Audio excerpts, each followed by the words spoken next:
Mic check, check, check.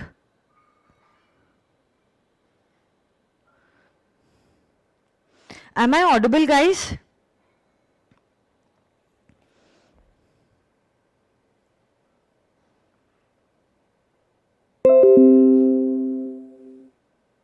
Mic check.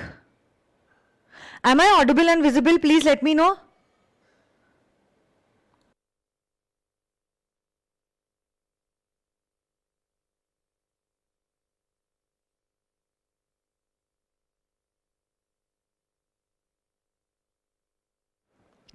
A very good afternoon to all of you all. Good afternoon, Sanskar, Shruti, Bhumika, Shrishti, Gaurav, Priyal.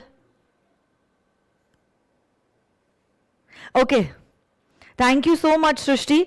I think I'm audible as well as visible and everything is perfect.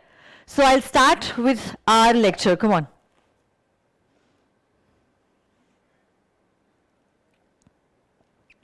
Okay, तो last session में हमने performance of a contract की शुरुआत की थी. इसी chapter में जितना भी कुछ हमारा हुआ है पहले मैं उसे रिवाइज करना चाहती हूं and then we will move ahead. So everyone has to be involve with me in the revision process. सबसे पहले मैंने ये टॉपिक की शुरुआत की थी by telling you all performance जो होता है वो दो तरीके का होता है. One, actual performance and the second is a tender of performance. Actual performance मतलब जिसको जो करना था कॉन्ट्रैक्ट में वो उसने कर दिया है. एंड टेंडर ऑफ परफॉर्मेंस मतलब यहां पे प्रोमिस और अटेम्प्ट कर रहा है परफॉर्मेंस देने की, but promisee is not accepting that performance. And because promisee is not accepting the performance, हमने आगे ये कंक्लूजन दिया था that my dear friends, promisee need not also perform his part, but along with this, my dear friends, the promisee will not be able to sue the promisor for non performance. तो देखो promisor attempt कर रहा है performance देने के लिए, but promisee promisor का performance accept नहीं कर रहा है. अब ना ही promisor को परफॉर्म करने की जरूरत है, बट अलॉन्ग विद दैट जहां पे हमने एक साइड पे कह दिया promisor को परफॉर्म करने की जरूरत नहीं है, दूसरी साइड पे हम ये भी कह देते हैं साइमल्टेनियसली प्रोमिसी की गलती है कि उसने परफॉर्मेंस को एक्सेप्ट नहीं किया है and thus he will not be able to sue the promisor for non performance. अगली चीज जो मैंने की थी वो ये था, who is suppose to perform the contract. कौन करेगा कॉन्ट्रैक्ट को परफॉर्म? तो सबसे पहला पॉइंट हमने कहा था it is the promisor himself who should be performing the contract. अगर आपका कॉन्ट्रैक्ट पर्सनल नेचर का नहीं है, it can also be performed either by your agent or by your employee. In case of death of the promisor, if the contract is of a personal nature, it will become void. Otherwise, it has to be performed by the person's legal representative. In certain cases, a contract is also performed by a third party.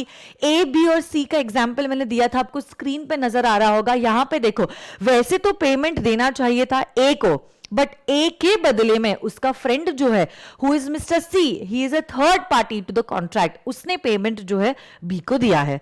तो यहां पे ऐसे cases में a third person has also performed a contract. और last point था जो बहुत important point था, which was relating to joint प्रोमिसर्स.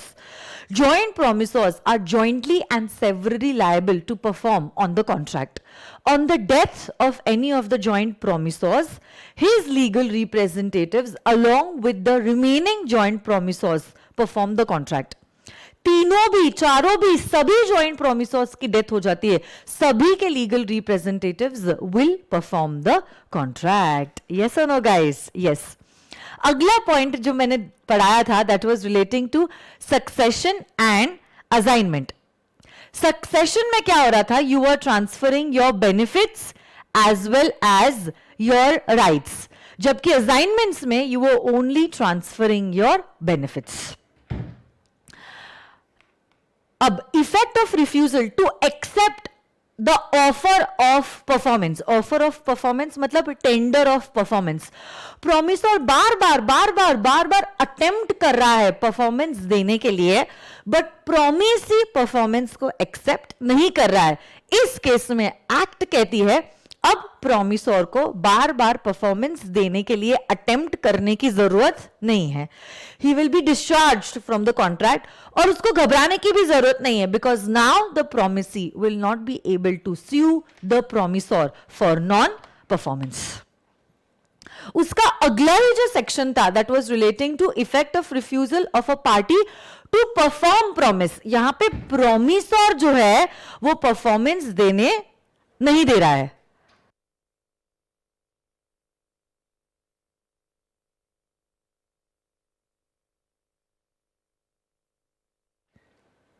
यहां पे क्या हुआ है, प्रोमिसोर जो है, प्रोमिसोर उसने ही परफॉर्मेंस देने से रिफ्यूज कर दिया है। तो इस केस में my dear friends we have two options. ये मैंने आपको सिंगर वाला एग्जांपल दिया था, अगर आपको याद होगा। कौन से दो ऑप्शंस है आपके पास? आई थिंक मैंने आपको लिखने के लिए कहा था। हाँ देखो यहां पे, 1 you can terminate the contract, or 2 by your words or by your behavior, by your conduct you can indicate that you are interested in the continuance of the performance of the contract। चाहे आपने terminate करने का decision लिया है या continue करने का decision लिया है, in both the circumstances you will be able to claim the damages। Yes or no guys? Yes। So I am looking at your answers। खुशी, राशि, Priya, Nandini, very good. Gaurav, I think, I don't know why, but starting से ही इस group के boys काफी inactive रहे। सिर्फ एक दो बच्चे हैं जैसे रिकी है या गौरव है जो आंसर करते हैं मेरे सवालों का। What is wrong with the other boys? Some problem you all have? Why don't you all answer to the questions that I ask? Are you all not interested in the revision process? If you all are not interested, let me know. I will straight away start with the next topic. Then I'd rather not waste my time and energy and efforts, and not even your time, energy and efforts. मैं directly आके सिखाती जाऊंगी, सिखाती जाऊंगी, सिखाती जाऊंगी। आपके लिए भी अच्छा है, मेरे लिए भी अच्छा है। आज भी अगर आप देखोगे, it is only Gaurav who is replying from the boys। ठीक है, अभी जितेश का जवाब आया।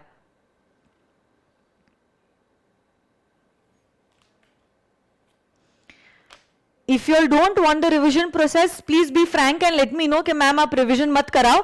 It's a fast track batch, आप straight away सिखाते जाओ, सिखाते जाओ, सिखाते जाओ। Then I will have that approach for all. I don't mind. But at least I should get the message from you all ना। अगर face to face batch होता तो आपके चेहरे को देख के मैं समझ जाती आप interested हो या नहीं। But unfortunately it is a virtual batch. I have no idea what you all are doing sitting at your homes।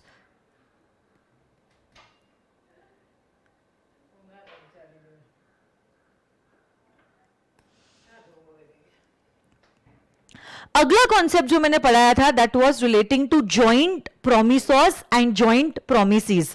So you all know joint promisors are jointly and severally liable to make the payment of the date.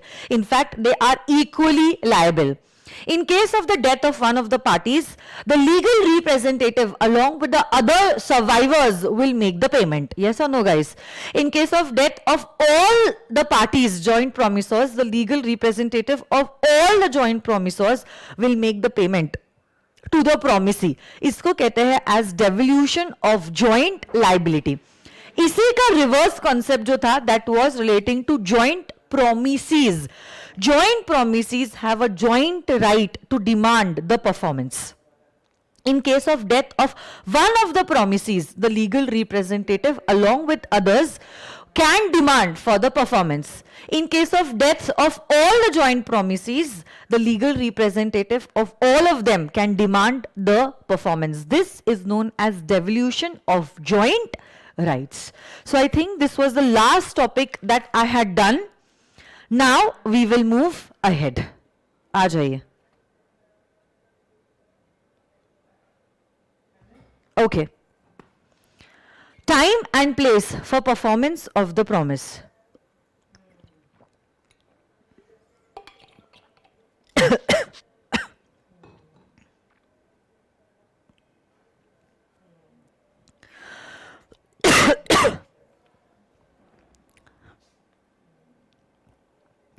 time and place. It's a very easy concept.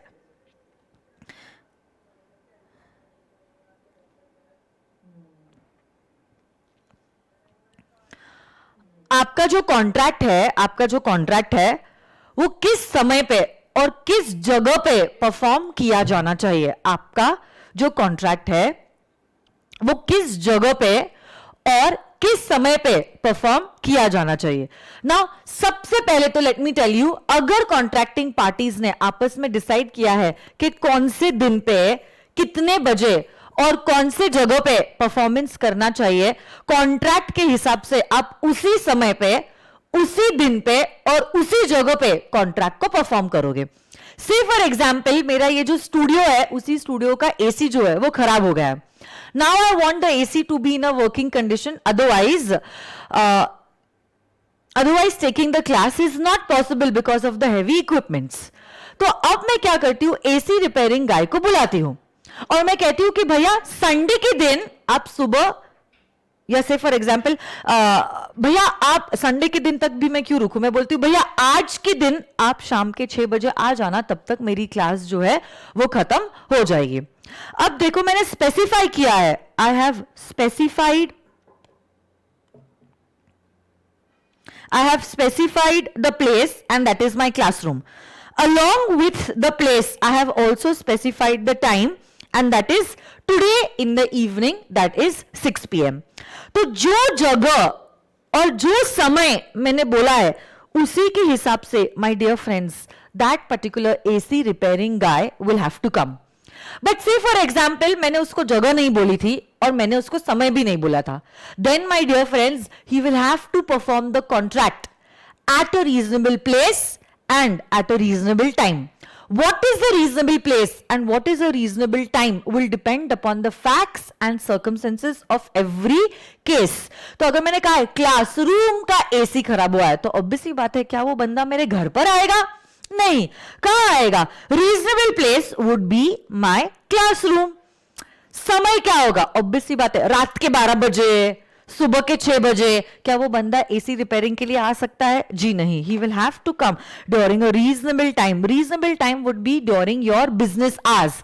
जैसे आजकल business hours है morning 9 to evening 6 o'clock. उसी समय में वो बंदा को आके अपने कॉन्ट्रैक्ट को परफॉर्म करना होगा. सिंपल. अब देखो, रीजनेबल प्लेस इस जगह पे मेरी क्लासरूम है. हो सकता है मैंने उसको कॉल किया है कि भैया मेरे जो घर का एसी है वो खराब हो गया. अब अगर घर का एसी खराब हुआ है तो फिर reasonable place would be my house. Office का एसी खराब हुआ है, office would be the reasonable place. So what is your reasonable place will depend upon the facts and circumstances of every case. So वो आपको case to case basis पे decide करना होता है. उसके लिए हम लॉ में कोई फिक्स चीज नहीं लिख सकते. ऑफिस रीजनेबल प्लेस, अगर घर का एसी खराब हुआ है वो बंदा ऑफिस में जाके क्या करेगा, है ना. तो इसीलिए हमने कह दिया है टाइम और प्लेस अगर फिक्स नहीं है, किस चीज के लिए कॉन्ट्रैक्ट किया जा रहा है उसके हिसाब से आप डिसाइड करोगे कि इस कॉन्ट्रैक्ट के लिए रीजनेबल प्लेस और रीजनेबल टाइम क्या है. So this may vary from case to case basis, as simple as that. Did you all get it, my dear friends? If you all wish to, you can make a note of this particular chart. फटाफट 1 minute का समय मैं दे रही हूं, लिख लीजिए.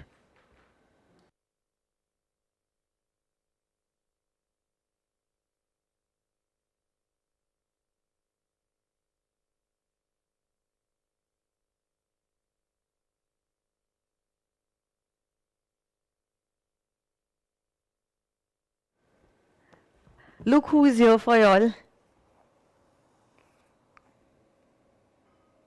You want to say something? Yes. Say. I'll give you the mic. Wait. How are you all? And? How are you studying?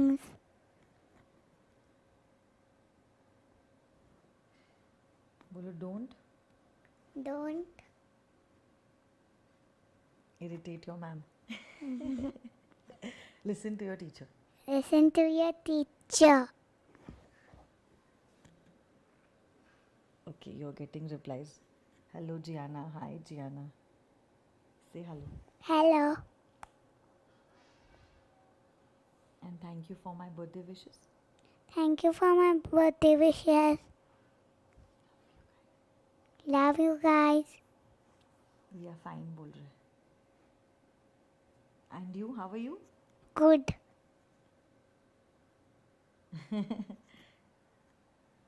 Study well. Study well. Okay. Can I continue now? No. Why? I'll meet you in some time, okay? How much? After 1 hour? No. Then? 10 minutes. Only 10 minutes. Yeah. I have class right now. No. You can wait for me for 1 hour and then I'll see you, okay? Yes. Look at what I. Look what you got. Yes. So many hearts. Why? Because they love you. Why no? Huh? Because you're so cute.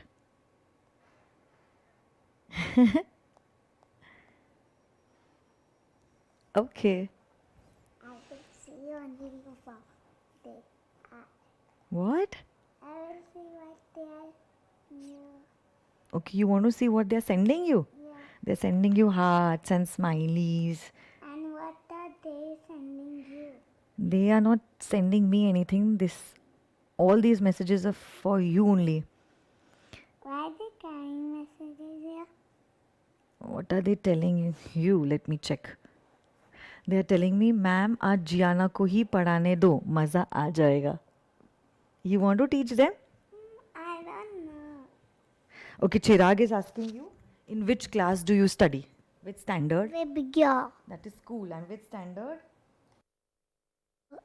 junior KG. Okay, so she's in junior KG. Anything else you want to say? I want to What do you want to? in the mobile. You want to send them smileys? But they can see you, Gianna. They can see you. But I want to do. So I want to even message them, please. You want to message them? What message do you want to send them? Let me know. Okay. You can send them smileys, okay? Okay. What smileys are you sending them? Where are some smileys? Let me see. It's here. Wait, I'll remove it for you. Okay. Yeah. You can send them smileys, okay? What are these? Hats. Okay. Gayatri is asking you, did you have your lunch? Yes. Okay. Ask them, did you have your lunch? Did you have your lunch? And ask them, are you enjoying your class with mama? Ask them, are you enjoying your class with mama? Ask them. Yes. Ask them. Yes. What? You don't have to say yes. They'll say no, yes or no. Ask them. Oh my goodness. So many hearts you got. I want to You send. tell them you better enjoy in the class because mama stays away with me so that she can teach you. है ना? Yeah. I'm away from you, no, when I'm with my students. Yes. So they should seriously study, na? है ना? Because you sacrifice so much. I want to. Yeah. I want to visit. I want to send them something. You already send them, na, smileys. I want to more. Okay, last now. Okay? Okay. And then they are saying they have lunch after class Why? because then they feel sleepy, na? Why? Oh my god, you're sending them some scary emojis. Oopsies. Gift. Gift? Ah. Is this your return gift? Huh? Yes. Okay, how many years did you turn on your birthday? 5. Okay.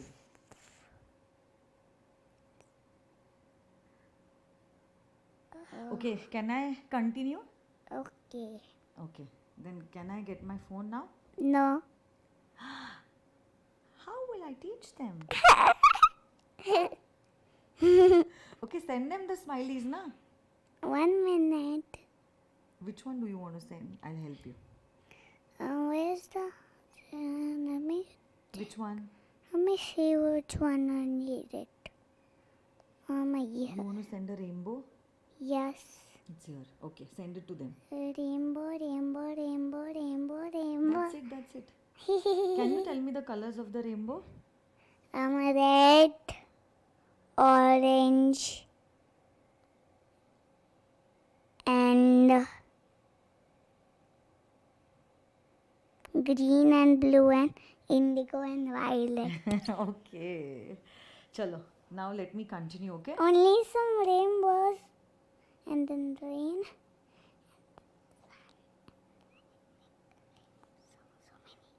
Okay. Rainbows. Okay. Say bye now. I'll see you later. This bring me rainbows too. Okay, Gaurav sent you rainbows, na? See, other students are also sending you rainbow. Wow. It's a big rainbow. I want to send them big rainbow. Send them only one then. Okay. See. Then another big one. Why did it not come a big one? Again a big one. That's it, Jana. Now I have to teach them also, na?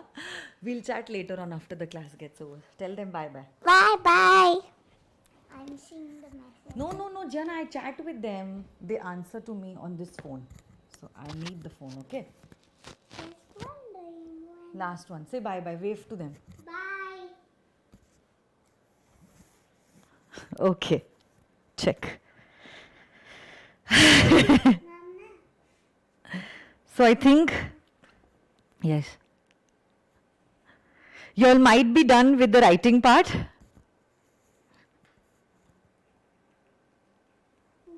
Let us continue now.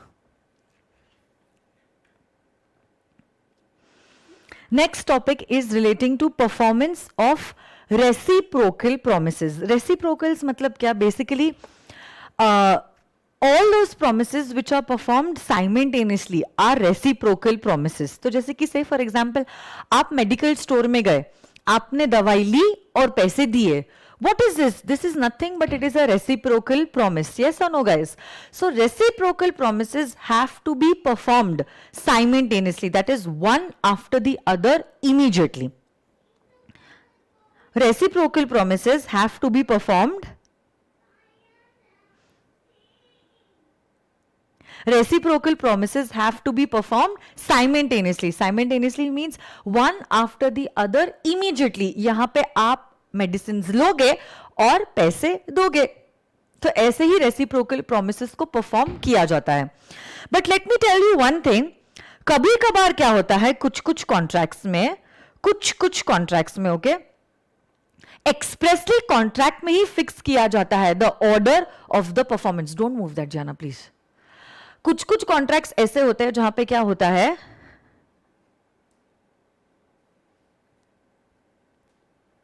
कुछ contracts में ऐसा होता है कि contract में ही fix किया जाता है the order of the performance of the contract. तो अगर आपके कॉन्ट्रैक्ट में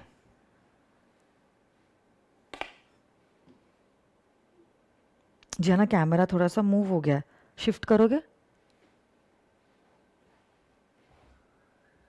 I'll tell you which side. बस. Thank you. Okay. तो मैं क्या बोल रही थी? सबसे पहली बात तो reciprocal promises are performed simultaneously, मतलब one after the other immediately. But in certain contracts, the order of the performance is fixed. अगर आपके कॉन्ट्रैक्ट में ऑर्डर फिक्स्ड है तो उसी के हिसाब से कॉन्ट्रैक्ट को परफॉर्म किया जाएगा. तब आपको अपना दिमाग इस्तेमाल करने की जरूरत नहीं है.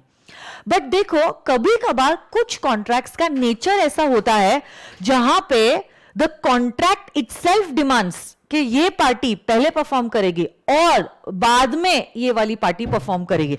एक क्लासिक एग्जांपल मैं आपको देती हूं. जैसे कि से फॉर एग्जांपल आप क्या करने जाते हो, you go to get a loan on the security of the gold that you have in your house. जैसे कि आप मन्नपुरम गोल्ड लोन फाइनेंस में चले गए. तो अब ये जो टाइप के कॉन्ट्रैक्ट्स होते हैं जहां पे आप गोल्ड देते हो और आपको लोन मिलता है, ये जो कॉन्ट्रैक्ट्स होते हैं इसका नेचर ही ऐसा होता है कि सबसे पहले we are the ones who are suppose to give the gold to that particular bank, after which the banker will remove its values और उसका कुछ परसेंटेज जो है will give us a loan. तो अब ये जो कॉन्ट्रैक्ट्स है इनका नेचर ही ऐसा होता है that one party has to perform first and the other party will perform it later on. Yes और नो गाइस? यस। सो देखो, सबसे पहले वापस से मैं डिस्कस करना चाहती हूं। सबसे पहले वन क्या होता है? रेसिप्रोकल प्रोमिसेस साइमल्टेनियसली परफॉर्म की जाती है। एक साइड पे मैं दूंगी, दूसरे साइड पे मैं लूंगी। कुछ कुछ कॉन्ट्रैक्ट्स ऐसे होते हैं जहां पे आपने कॉन्ट्रैक्ट में ही एक्सप्रेसली फिक्स किया था, पहले ये परफॉर्म करेगा फिर वो करेगा, उसके हिसाब से we will follow what the instructions in the contract have been written. तीसरा जो पॉइंट है वो कहता है कुछ कॉन्ट्रैक्ट्स का नेचर ऐसा होता है जहां पे first party will perform first, after which the second party will be obliged to perform his part। अगर आपका वो टाइप का कॉन्ट्रैक्ट है तो पहले आपको परफॉर्म करना पड़ेगा, after which you can expect the performance from the other party। Getting this or no, my dear friends? Yes।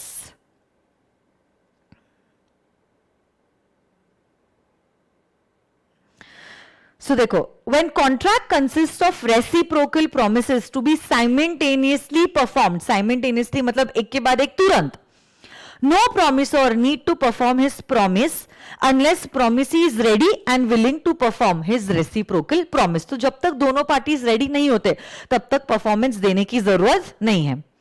Where the order of the performance of reciprocal promise is expressly fixed, they shall be performed according to the order।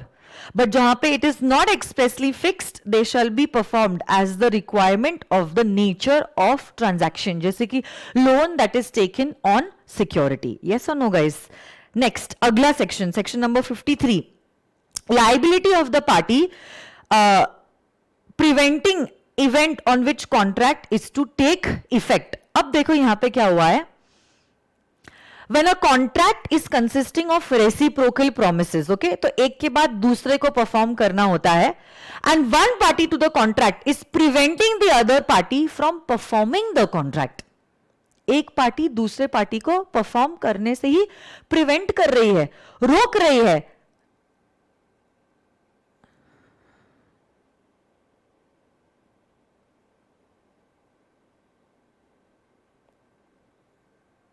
Then उस case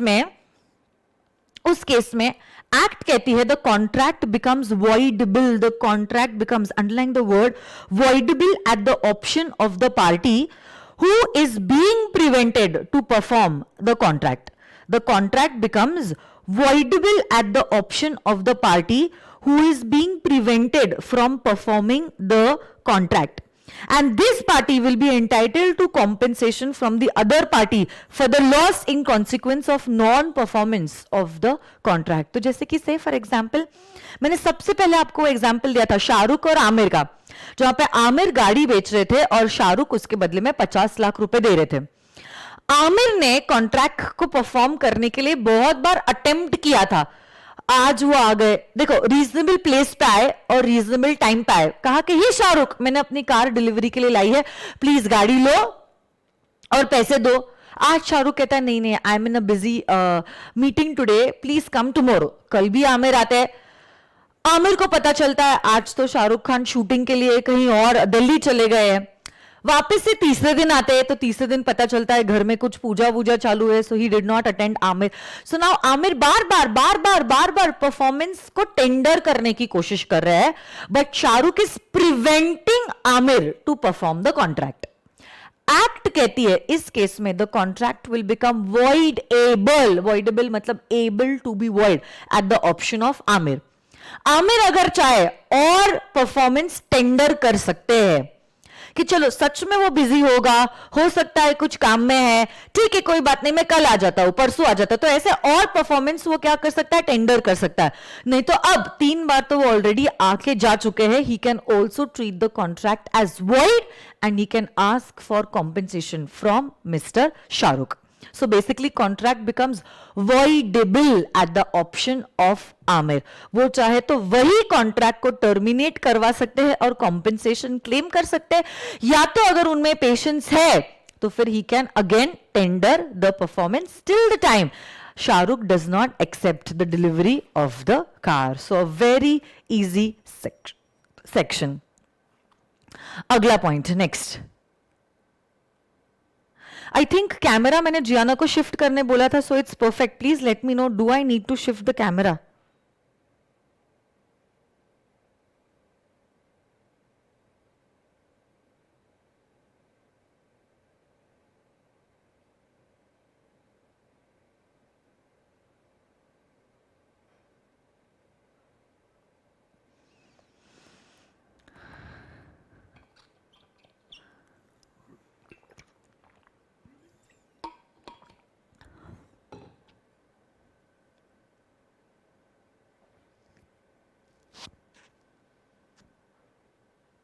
Okay.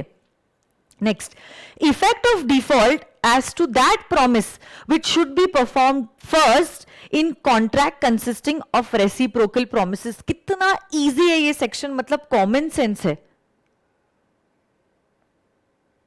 मुझे यही नहीं समझ में आ रहा है कि perfect है या नहीं कैमरा।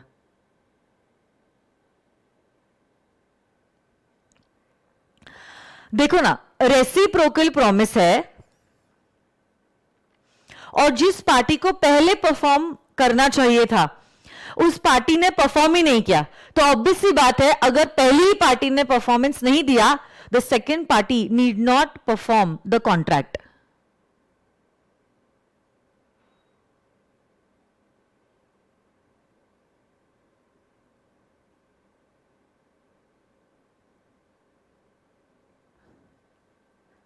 ठीक है, सुनो ना, रेसिप्रोकल प्रोमिसेस में क्या है, जिस पार्टी को पहले परफॉर्म करना चाहिए था उसने नहीं किया, तब ऑब्वियस सी बात है जिस पार्टी को पहले परफॉर्म करना चाहिए था उसने नहीं किया, तो दूसरी पार्टी को भी परफॉर्मेंस देने की जरूरत नहीं है। And the other party can ask for compensation from the first party for non performance of the contract. Simple. आगे चलो।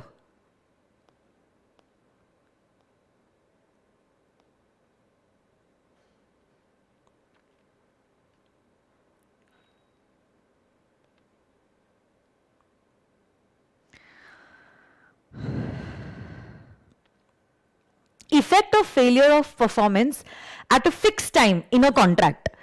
अब देखो इसमें दो बातें हैं, आई will just remove the PPT for all so that it is easier. Foundation, Indian contract act,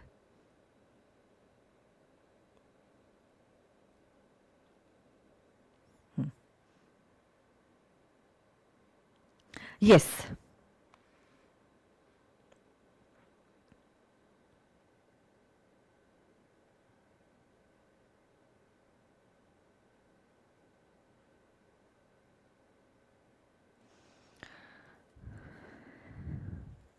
अब सुनो मेरी बात,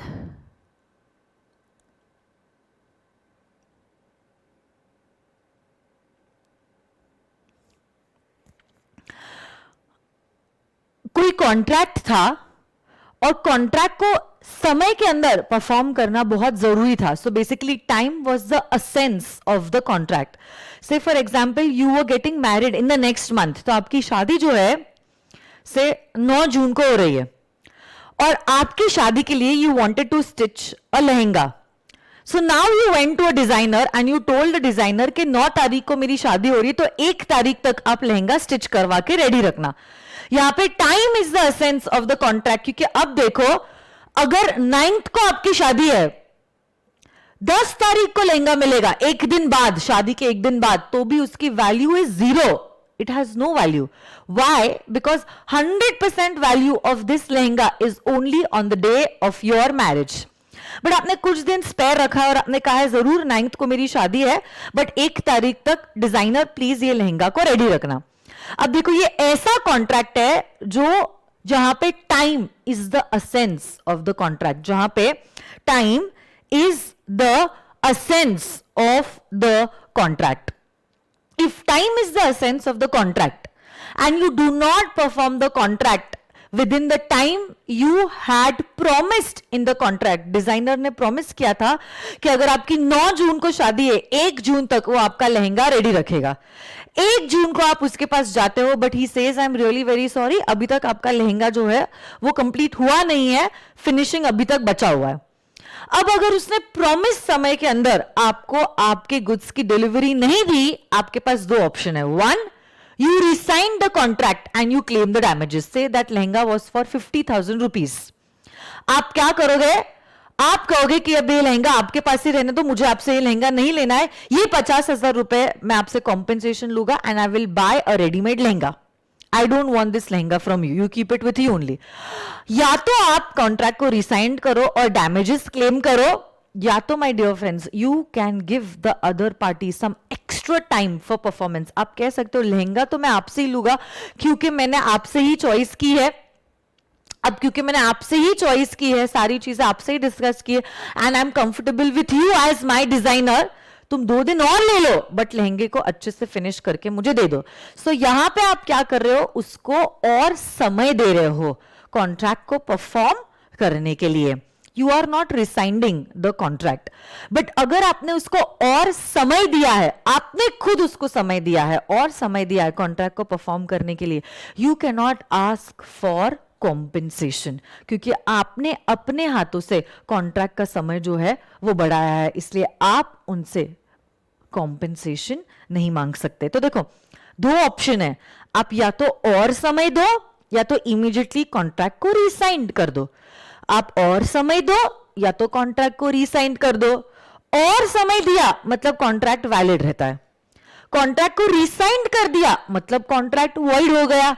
मतलब इन शॉर्ट अगर मुझे एक सेंटेंस में आपको एक्सप्लेन करना होगा जो एक्ट में लिखा है, तो एक्ट कहता है अगर time is the essence of the contract और समय के अंदर कॉन्ट्रैक्ट परफॉर्म नहीं हुआ है, the contract becomes voidable at the option of the promisee. If the promisor fails to perform the contract within the time he had promised in the contract, it becomes voidable, it becomes voidable, able to be void। अगर आप चाहो resigned कर लो और damages claim कर लो, अगर आपने resigned नहीं किया तो आप डैमेजेस क्लेम नहीं कर सकते हो, but you are only giving the other party some extra time for performance. तो ये दोनों भी चीजें आपके हाथों में है। यस और नो गाइस? यस।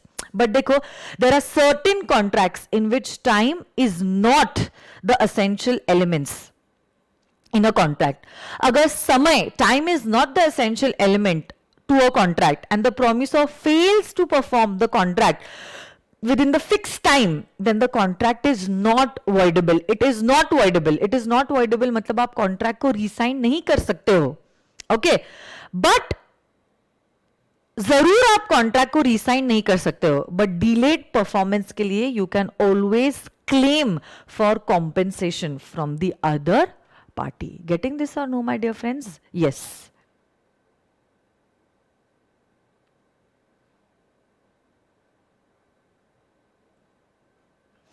राशि ने पूछा है अगर डिजाइनर 1 तारीख के बाद बट 9 तारीख के पहले लहंगा देता है तो क्या? So this is what I am telling you ना राशि, मतलब यू हैव डिसाइडेड ना on first that you want to give the designer more time, means you exercise the option of keeping the contract valid. You did not resign the contract.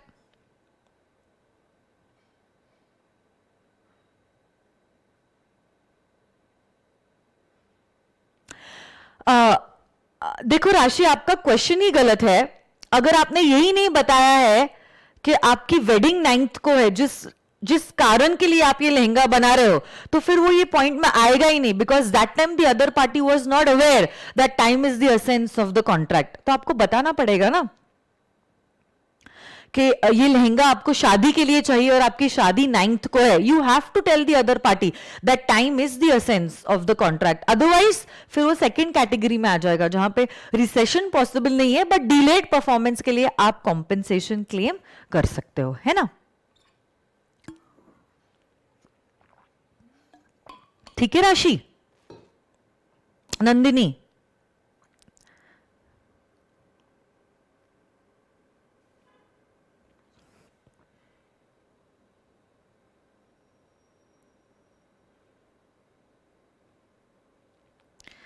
और इसी में एक last concept है, that is agreement to do an impossible act. ये तो बहुत easy है, ये तो हमारा यूनिट नंबर 1 में हुआ है. आप खुद मुझे बताओ, any contract to do an act afterward becoming impossible और अनलॉफुल, माय डियर फ्रेंड्स, उस केस में व्हाट विल हैपन?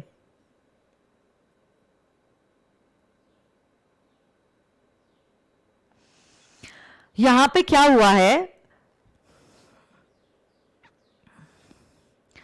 कॉन्ट्रैक्ट बनने के बाद एक्ट इम्पॉसिबल हो गई है.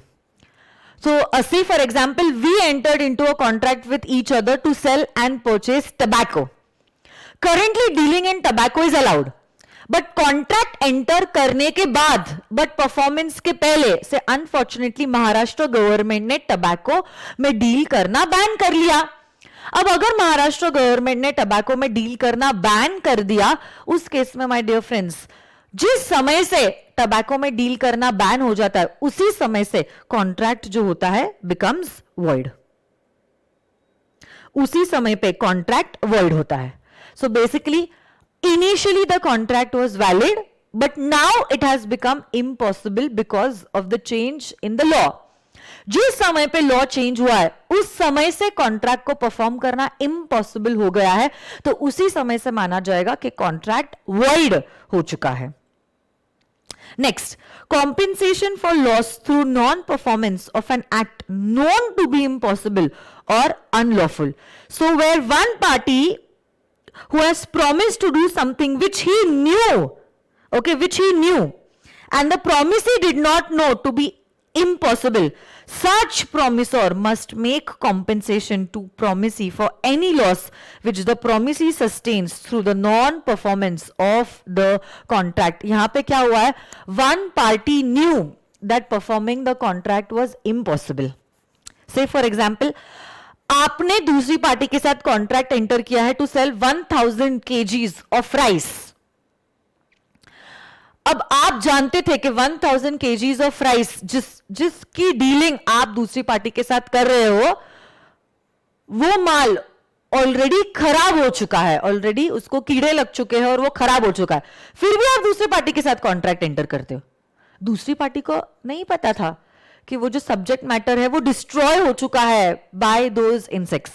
यू वर अवेयर, बट फिर भी आपने कॉन्ट्रैक्ट एंटर कर दिया. ऐसे यू न्यू कि वो राइस बेचना पॉसिबल नहीं है. क्यों बेचना पॉसिबल नहीं है? Because that rice is not tradable, it is not marketable in nature. You can not give that rice जिसको इंसेक्ट्स लग चुके हैं और इंसेक्ट्स ने आधा उसको डिस्ट्रॉय कर दिया है. यू न्यू कि उसको ट्रेड करना पॉसिबल नहीं है. Other party was not aware about this particular thing, but still you enter into a contract on the due date. Obviously contract को परफॉर्म करना पॉसिबल नहीं है. Other party can ask for compensation from you. Why? Because you knew that the act was impossible. Still you entered into a contract. You gave the other party, you put the other party on the faith कि आप इस तारीख को ये 1000 kgs of rice supply करोगे. तो उस वजह से he did not buy rice from any other party. Now he has suffered losses because of your mischief. You will have to give compensation to that party. And impossibility can be of two types. अगर initial impossibility है तो contract, my dear friends, is void ab initio. To make a dead person alive. Initially it is impossible, void ab initio. But अगर subsequent impossibility है, subsequent impossibility, तो contract void हो जाता है. यहां पे तो agreement ही void है इनिशियल इम्पॉसिबिलिटी के लिए, और सब्सिक्वेंट के लिए कॉन्ट्रैक्ट जो है वो वॉइड हो जाता है. यस और नो गाइस? बोलो. Are you all understanding this, my dear friends?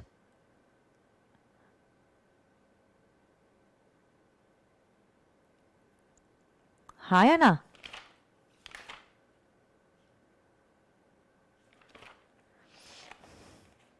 Can I continue?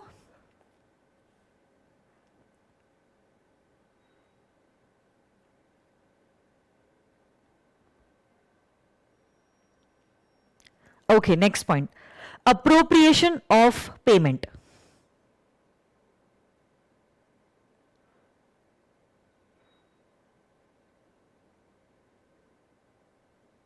Today we are going to complete this chapter, only after which I will give you all an off. Okay? Are you all watching the Companies Act lecture? How many of you all have watched the Companies Act lecture? Can you tell me? Can you raise your hands? How many of you all have watched the Companies Act lecture?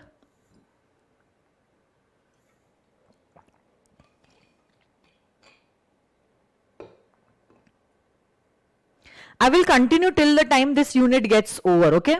Now it will be up to you कि आपने कितना समय लिया है. Okay, गौरव ने companies act के lectures को देखना चालू किया है, पायल ने किया है, पूजा ने किया है, निशांत ने 5 लेक्चर्स देख लिए. क्या बात है Nishan, I am so proud of you. It's okay, एक भी लेक्चर देखना शुरू किया, it is okay, at least you have started watching the lecture. Good good. Kanak ने 3 लेक्चर्स देखे, very good Kanak, very nice. It is okay, even if you have watched one lecture, it is fine. I just wanted to know how sincere you all are towards yourself. आपने शुरुआत किया है, that is the best part. क्या बात है पायल, 6 lectures complete कर लिया आपने, इतना मजा आ गया, क्या बात है, very good. I told you all ना Companies Act के lecture में मजा आएगा because that is actually a live batch recording और वो फास्ट ट्रैक बैच नहीं है, रेगुलर बैच है, तो एकदम थॉरली और डिटेल में मैंने पढ़ाया है. तो आई न्यू. जिन्होंने स्टार्ट नहीं किया है, please start watching the lectures, at least start watching the lectures, okay. और मैंने आपको प्रॉमिस किया है, ये संडे भी मैं आपको मिलूंगी और उसके अगले संडे भी मैं मिलूंगी, only to solve your doubts. So I will just come live, I will solve all your doubts relating to companies act. तो आपने एक भी लेक्चर देखा होगा, आपको कुछ तो डाउट आया होगा ना. वैसे तो 99% you should not be getting any doubts, but अगर वो 1% के लिए मैं ये संडे भी आने वाली हूँ और अगले संडे भी आने वाली हूँ, आप लोग सब जो भी डाउट्स आपको आए हैं, आप नोटबुक के पीछे नोट बना लेना. आई will solve all your doubts, है ना. इसलिए मैं आपको बहुत टाइम दे रही हूं. ठीक है.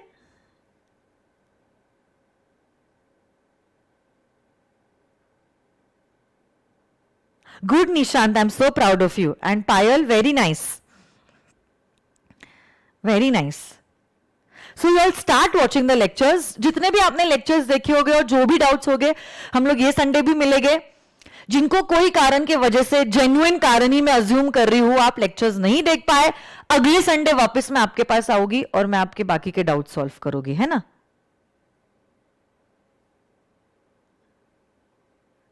अरे बेटा, अभी आप उस पे झगड़ने वाले हो कि पायल ने 6 लेक्चर्स देखे हैं या नहीं देखे हैं.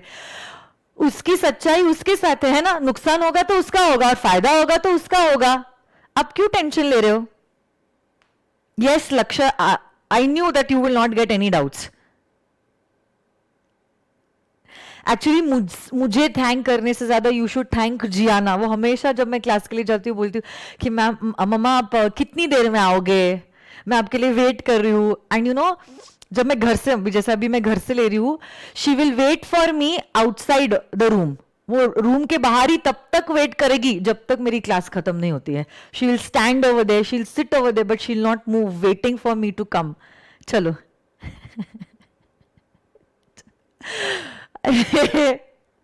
तुम लोग ना सीए से ज्यादा लॉयर अच्छे ज्यादा बन सकते हो, है ना, क्योंकि आपको दूसरे व्यक्ति को झूठा साबित करना बहुत अच्छे से आता है कि ऐसे कैसे पॉसिबल है. बताओ, 6 घंटा, 2 बजे तो लेक्चर्स अपलोड हुए हैं, हर लेक्चर जो है वो 1.5 घंटे का है, इंटू 6 लेक्चर्स, इतना 9 घंटे के लेक्चर्स है. बाप रे.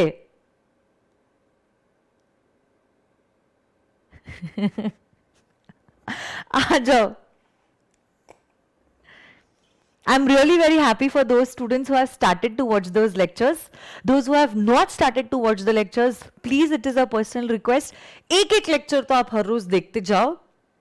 I'm telling you, it's really fun to watch those lectures. बहुत मजा आएगा आपको lectures देखने के लिए, है ना?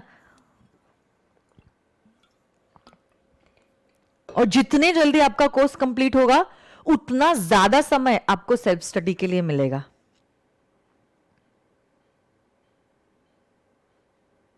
आ जाइए.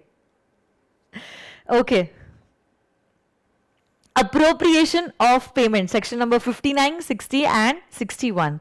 Okay, let me tell you one thing. Foundation level पे section numbers को learn करना जरूरी नहीं है. Remember this thing, okay? इसके आगे किसी भी बच्चे ने पूछा मैम section number क्या learn करना है, मैं इसका जवाब नहीं देने वाली हूँ. You need not learn the section numbers at the foundation level. Inter में learn करना जरूरी है for Companies Act, वो तो मैं क्लास में ही करवा देती हूँ, तो आपके साइड से कोई टेंशन नहीं है. हाँ ना पायल, I'm with you, don't worry Payal, I believe you, I trust you and I know that you will not break my trust. जो भी आपने कहा है सच है और वो सच के अलावा कुछ नहीं है. Even I am missing my face-to-face batches, but there are certain things which are beyond our control, cannot help it. Yes, let's study.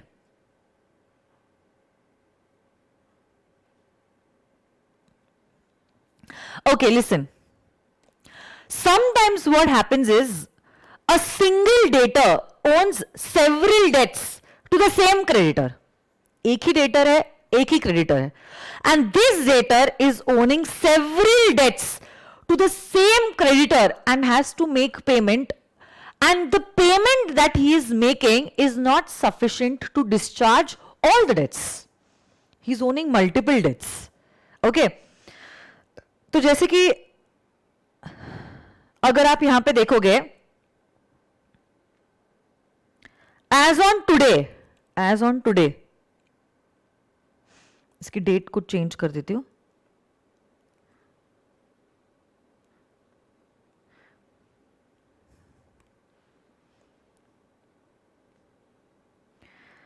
As on today what has happened is,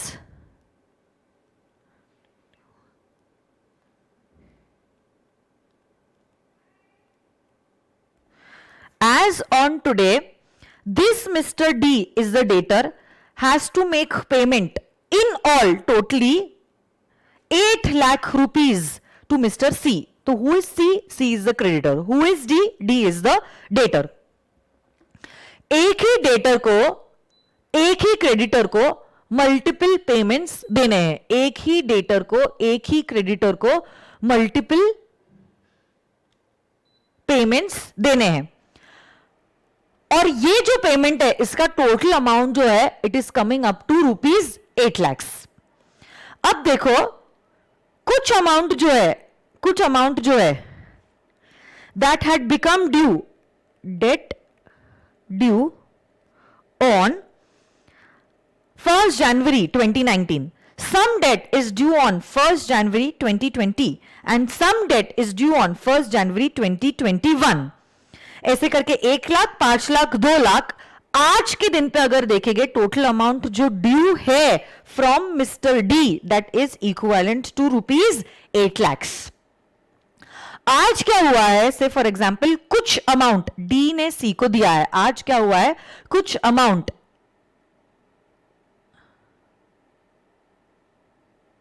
आज क्या हुआ है,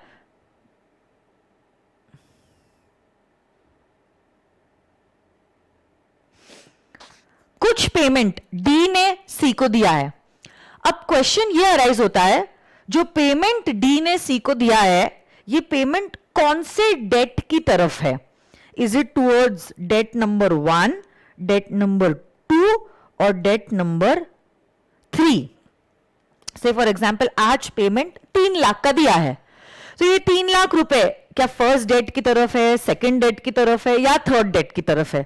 अब सबसे पहला सेक्शन कहता है, जब कभी भी डेटर क्रेडिटर को पैसे देता है, जब कभी भी डेटर क्रेडिटर को पैसे देता है, वो स्पेसिफाई करता है कि ये जो 3 लाख रुपए आज तुझे दे रहा हूं ना, this is towards date number 2 और it is towards 2 lakh rupees debt number 3 and 1 lakh rupees towards debt number 1. तो जैसे हमारे डेटर ने इंडिकेट किया उसके हिसाब से अप्रोप्रिएशन किया जाएगा. बट सपोज डेटर कुछ नहीं कहता है, क्रेडिटर अपने हिसाब से डेट को अप्रोप्रिएट कर सकता है. सपोज डेटर ने भी कुछ नहीं कहा, क्रेडिटर ने भी कुछ नहीं किया, तो अगला सेक्शन कहता है ऑर्डर ऑफ द टाइम के हिसाब से अप्रोप्रिएशन किया जाएगा.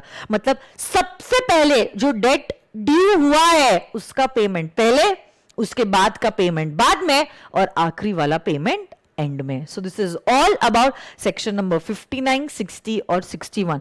59 कहता है according to what the debtor has said. 60 कहता है डेटर ने कुछ नहीं कहा तो क्रेडिटर के हिसाब से अप्रोप्रिएशन किया जाएगा. 61 कहता है ना डेटर ने अप्रोप्रिएट किया ना क्रेडिटर ने अप्रोप्रिएट किया, according to the order of time, that is first date जो सबसे पहले ड्यू है, सबसे पहले पेमेंट उसको जाएगा and then later dates and as on and so on किया जाएगा. गेटिंग दिस और no my dear friends? Yes और नो गाइस? यस. सो ऐसे करके हमारा अप्रोप्रिएशन ऑफ पेमेंट्स का भी टॉपिक हो गया. अब अगला जो टॉपिक है that is very very very very very important relating to novation, alteration and rescission. हम लोग क्या करते हैं, 5 मिनट का छोटा सा ब्रेक लेते हैं and then we will continue with these topics. Okay, 5 minutes का break.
Mic check, check, check.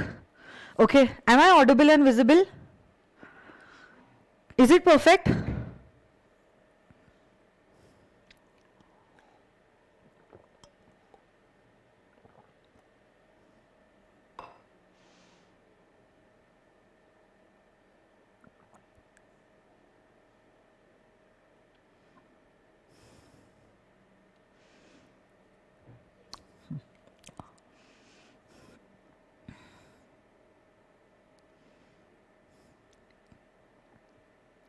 Okay, so we are moving on to the next lot of sections, section 62 to section number 67, which is relating to contracts which need not be performed with the consent of both the parties. Okay, अब यहाँ पे इन sections में आप कुछ नए terms के बारे में सीखने वाले हो, and these terms are really very very very very very important. In fact, ये topics को आपको बहुत अच्छे से लर्न करना है, because these topics are going to be the base of the future topics also.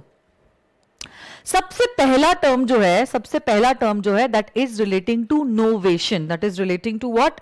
Novation. अब यहां पे क्या हो रहा है नोवेशन में? Parties are entering into a new contract in substitution of the old contract.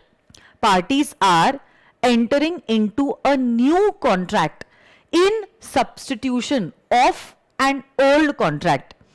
और यही जो नोवेशन है वो दो तरीके से किया जा सकता है. यही जो नोवेशन है वो दो तरीके से किया जाता है.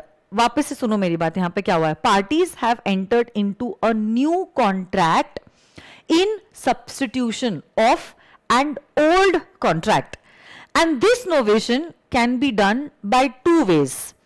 सबसे पहले जो नोवेशन की बात है, यहां पे क्या हो रहा है? Terms are the same but the parties have changed.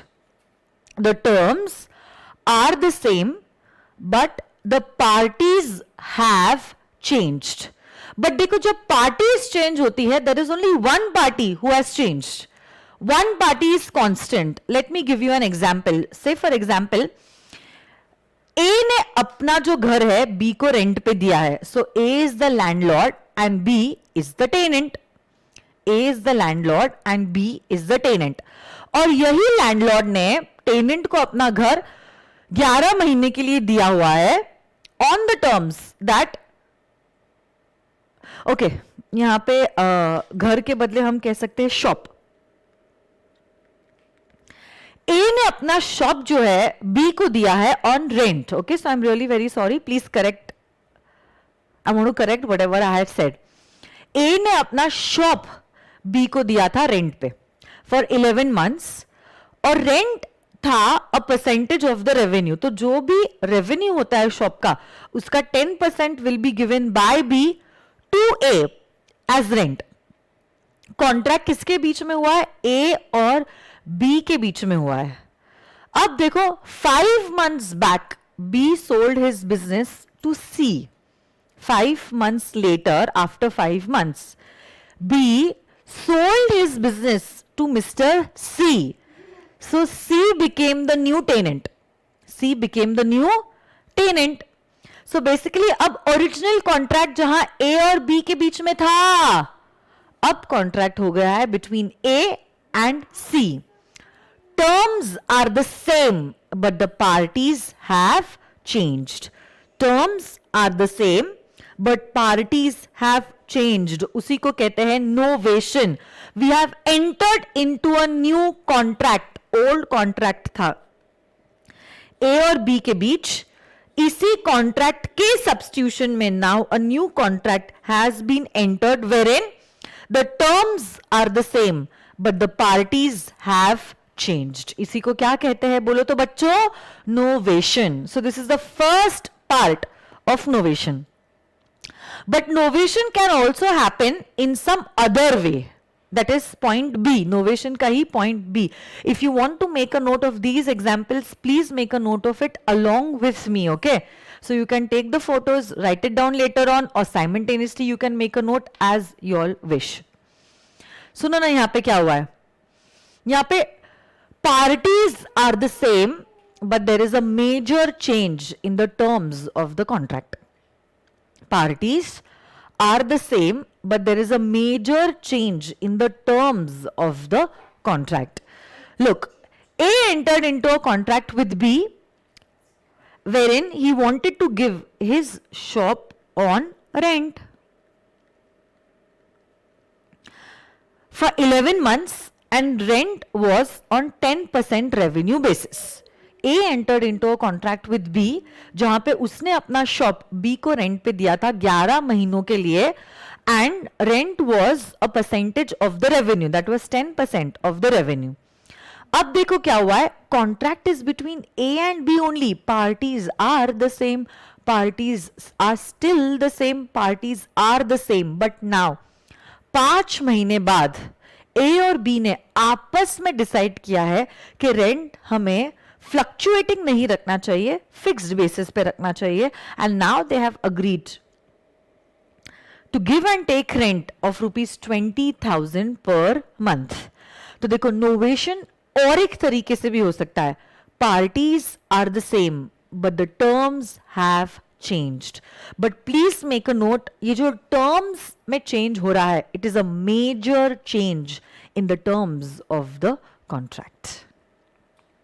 तो देखो, first type is novation. Novation दो तरीके से हो सकता है, parties are the same, terms have changed, या तो फिर terms are the same and the parties have changed. Okay? Novation. Second तरीका जो है उसको हम कहते हैं rescission. To rescind means to cancel.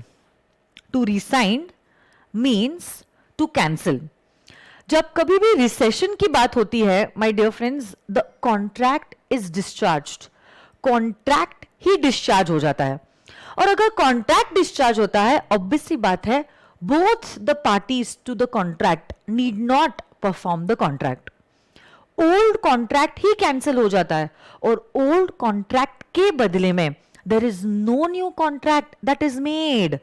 Old contract को कैंसिल कर दिया और उसके बदले में there is no new contract that is made. उसी को कहते हैं एज रिसेशन. तो देखो, पहला टर्म जो आपने किया था दैट वाज नोवेशन. नोवेशन में you enter into a new contract in substitution of the old contract. अब या तो पार्टीज चेंज होती है या तो टर्म्स चेंज होते हैं. बट रिसेशन में आप पुराने कॉन्ट्रैक्ट को तो कैंसिल कर देते हो, बट इस पुराने कॉन्ट्रैक्ट के बदले में आप कोई भी नया कॉन्ट्रैक्ट एंटर नहीं करते हो. और एक तीसरा टर्म है दैट इज अल्ट्रेशन. अल्ट्रेशन में क्या हो रहा है, parties are the same but there is a minor change in the terms of the contract. देखो, जैसे कि से फॉर एग्जाम्पल आपका शर्ट फट गया, या आपका शर्ट आपके लिए लूज है, या आपका डेनिम आपके लिए लूज है, तो आप क्या करते हो, उसका अल्ट्रेशन करवाते हो. अल्ट्रेशन में there is no major change in the designing of your shirt और योर जीन्स. सिर्फ जहां जहां से लूज है आप टाइट कर रहे हो, या जहां जहां टाइट है आप उसको लूज करवा रहे हो. सिमिलरली कॉन्ट्रैक्ट में भी अल्ट्रेशन का मतलब वही होता है, whenever there is a minor change, हल्का सा चेंज होता है in the terms of the contract and parties are the same, it is known as an alteration. It is known as an alteration. जैसे कि A gave his shop on rent to B for 11 months. जब पहले दिया था rent was 10% of revenue. अब alteration के बाद it is 12% of revenue. Parties same है और टर्म्स में देर इज अ वेरी छोटा सा माइनर चेंज. उसी को क्या कहते हैं, अल्ट्रेशन. उसको क्या कहते हैं बोलो तो, alteration.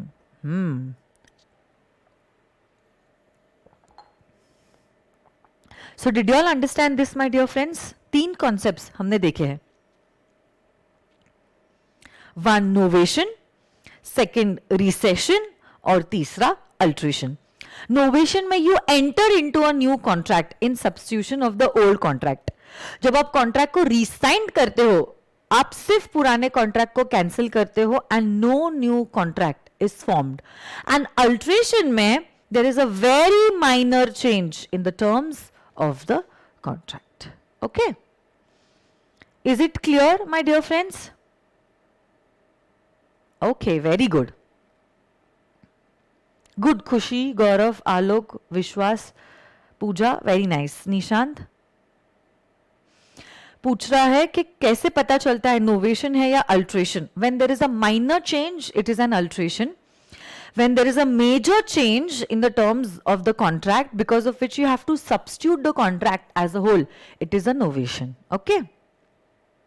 Good. Good, Kiran, Khushi. Urvashi, very nice. Nice, Sanskar.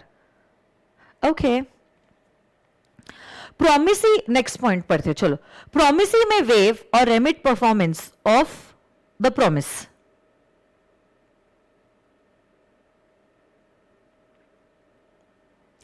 अब देखो, what does this point say?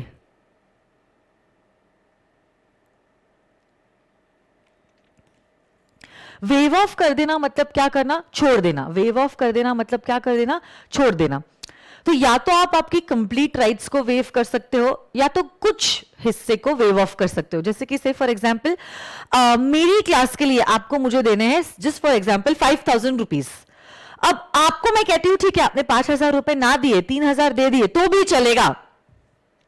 2,000 के लिए I have waived of my right. So basically मेरे राइट को मैंने छोड़ दिया है.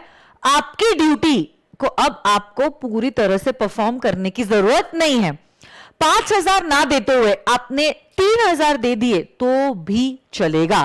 तो अगर कोई पार्टी अपने राइट को वेव ऑफ कर देता है, दूसरी पार्टी को उतनी परफॉर्मेंस देने की जरूरत नहीं होती है.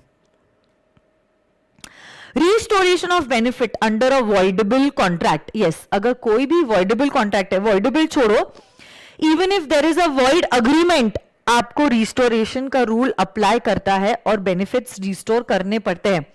No party can enrich himself at the cost of another. तो जैसे कि से फॉर एग्जाम्पल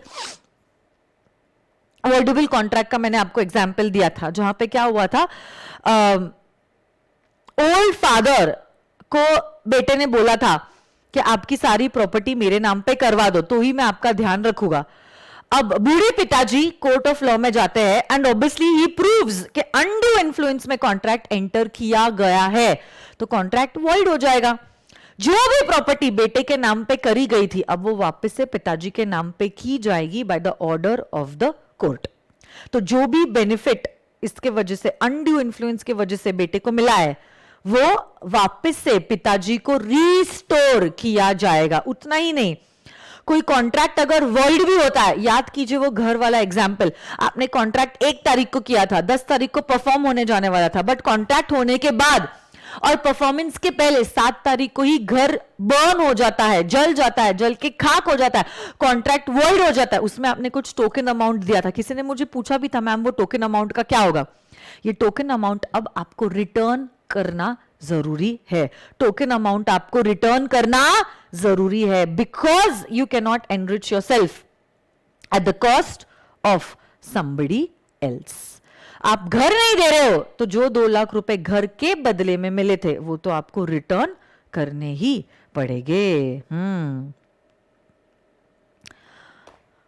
कॉन्ट्रैक्ट अगर आप रिसाइन करते हो obviously you have to communicate about this rescission to the other party. और ये पॉइंट वापस यहां पे क्यों आया, आई डोंट नो व्हाई.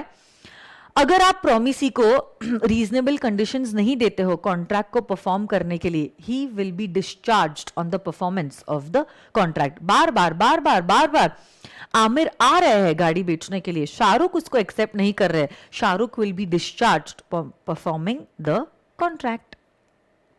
और एक आखिरी पॉइंट है and then this chapter comes to an end and that is discharge of a contract.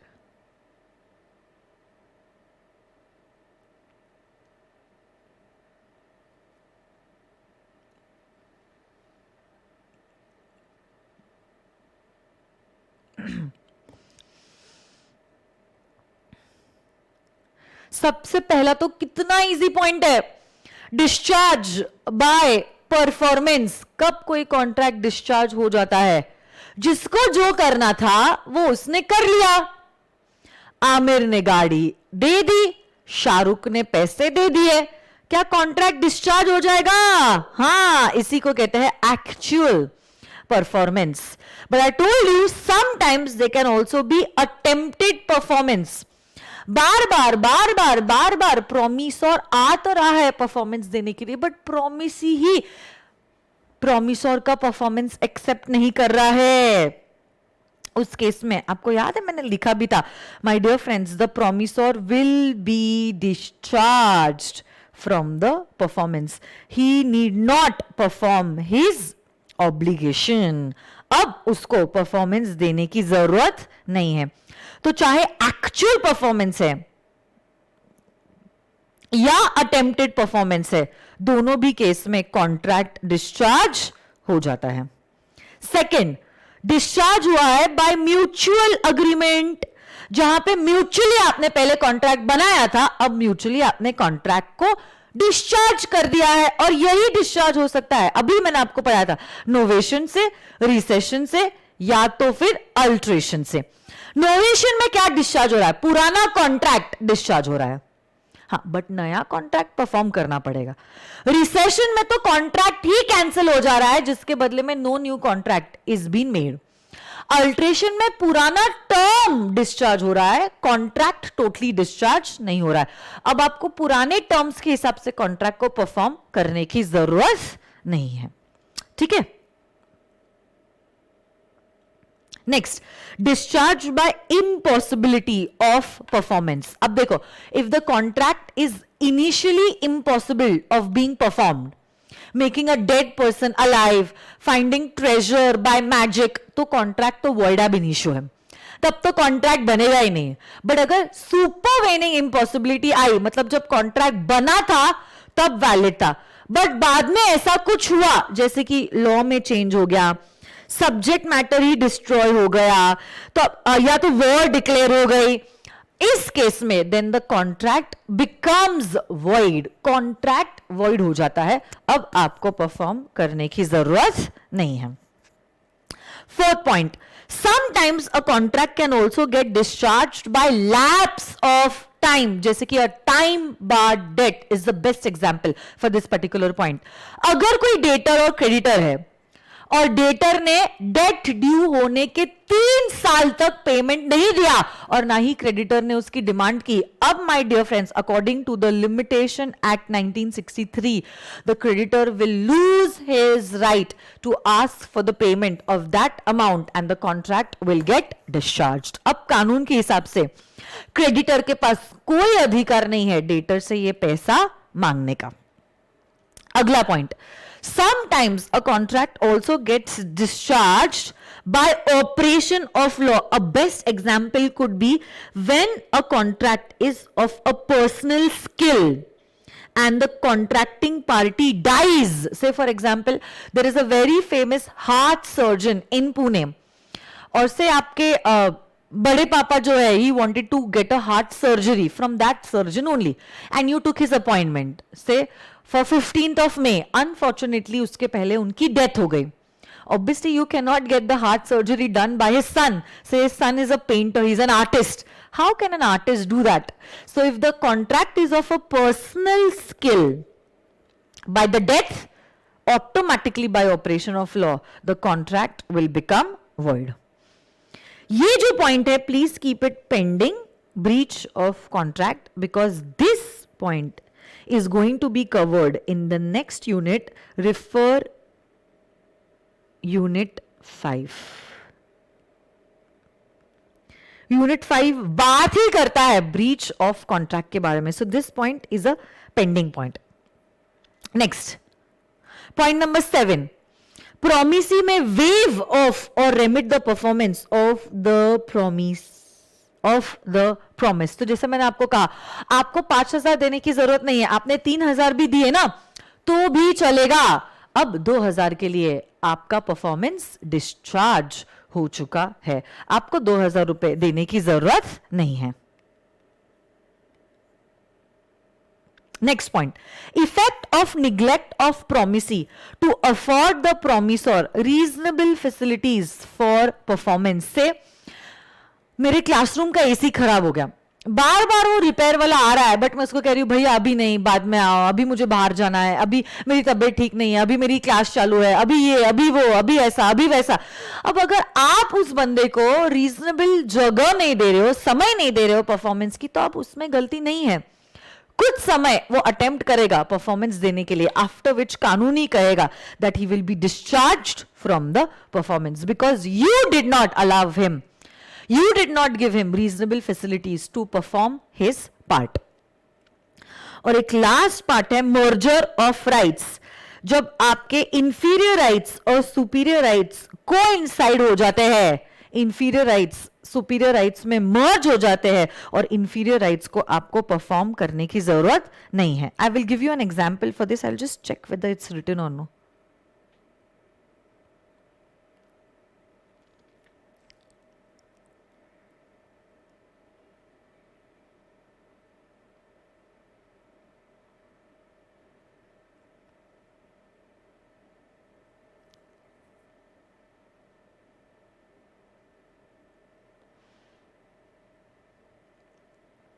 सुनो ना, जैसे कि सिर्फ for example I will give you the example, it's not written. A took a land on lease from B.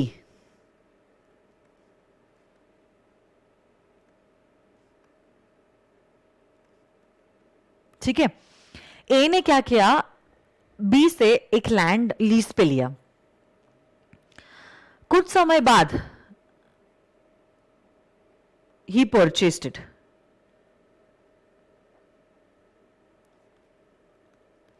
Therefore, Mr. A became the owner of the land. Now, दो rights है, एक as a tenant और एक as a owner. ये जो है ये superior right है और ये जो है ये इंफीरियर राइट है. Now my dear friends, automatically जब सुपीरियर राइट आ जाती है over this inferior right, the lease contract will get discharged. That is, the lease contract will terminate.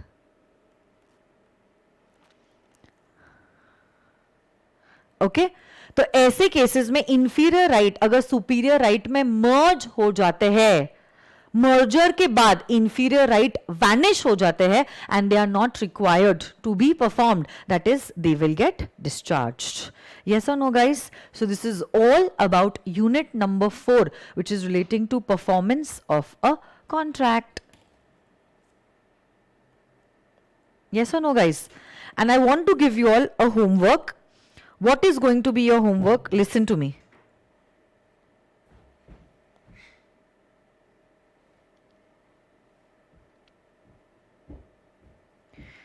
ये दो चीजें आपकी होमवर्क के लिए है.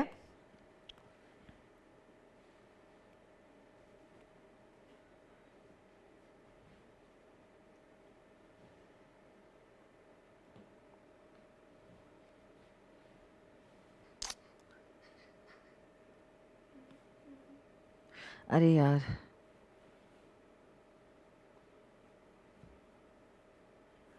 there are two things which you have for homework today. One is you have to write a short note on novation. Novation के लिए आपको डायरेक्ट थ्योरी क्वेश्चन है, 3 मार्क के लिए आपको लिखना है a short note on novation. एक मिनट बेटा. Along with that, you also have to write a short note on effect of refusal of a party to perform a promise. जो मैंने आपको एग्जाम्पल दिया था ना, सेक्शन नंबर 39, वो singer वाला कि सिंगर को 3 महीने के लिए अपॉइंट किया था, 1 महीने तो वो आता है, दूसरे महीने वो नहीं आता है और तीसरे महीने वो आता है. तो अब as the owner of the restaurant you can either accept the performance of the singer in the 3rd month और you would have decided to terminate the contract. चाहे आपने टर्मिनेट किया है या आपके वर्ड या कंडक्ट से कंटिन्यू करने का डिसीजन लिया है, in both the cases you can claim the damages. That is section number 39. This is section number 39. Section 39। दोनों के ऊपर आपको लिखना है एक शॉर्ट नोट। ओके, 3 मार्क्स का short note will be around 5 to 6 sentences. Okay, 5 to 6 sentences दोनों के ऊपर लिखना है, a direct theory question. This is going to be your homework for today. Tomorrow I will be starting with the next unit and that is relating to breach of contract. Breach of contract जो है वो मैं कल शुरू कर रही हूं, but simultaneously please continue watching the Companies Act lectures. Okay, for the pen drive and Google Drive students, there is a separate folder for Companies Act lectures, so you can simultaneously watch the Companies Act lectures. Contract Act और Companies Act बिल्कुल भी एक दूसरे से related नहीं है, so even if you start watching the Companies Act, it is not going to be a big issue. आप शुरू कर सकते हो. It's very interesting and you will love those lectures. Okay, so thank you very much, my dear friends. See you all tomorrow. Bye bye, take care.